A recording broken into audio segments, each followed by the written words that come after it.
don't yang yang just narco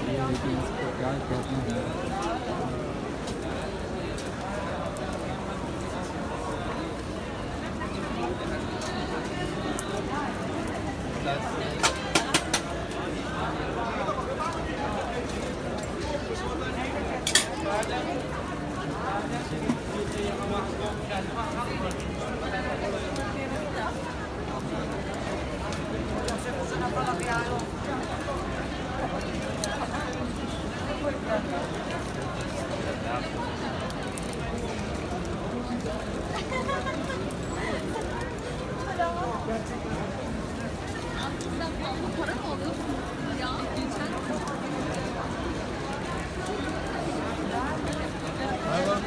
Welcome.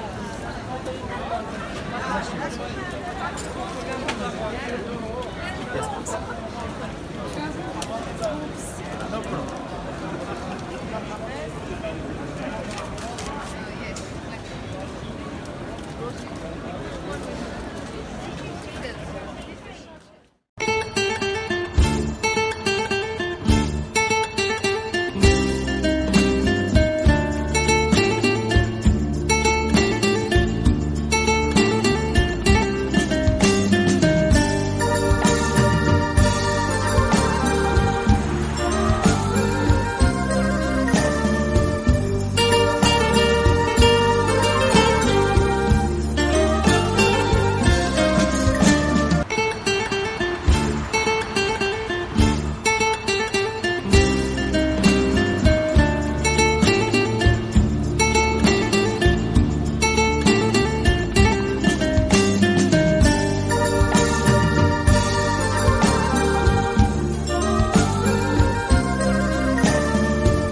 Да.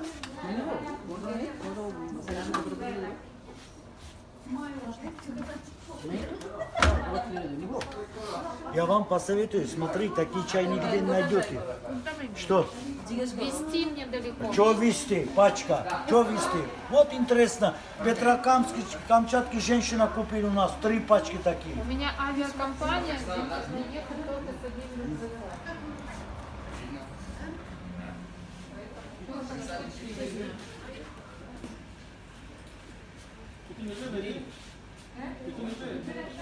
Euro, dolar, Turkish lira.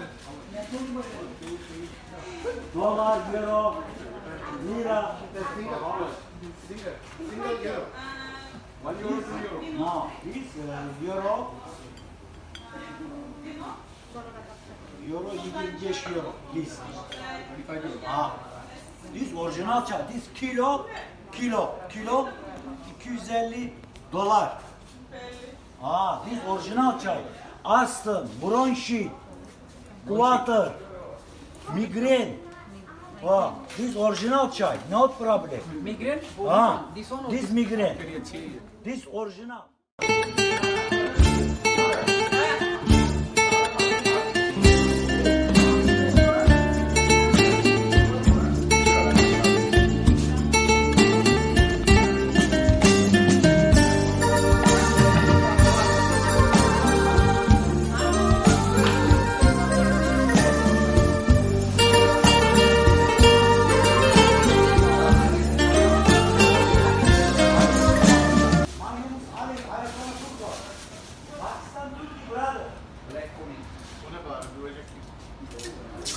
Anlamıyorlar neyi de dilimizi bilmiyorlar.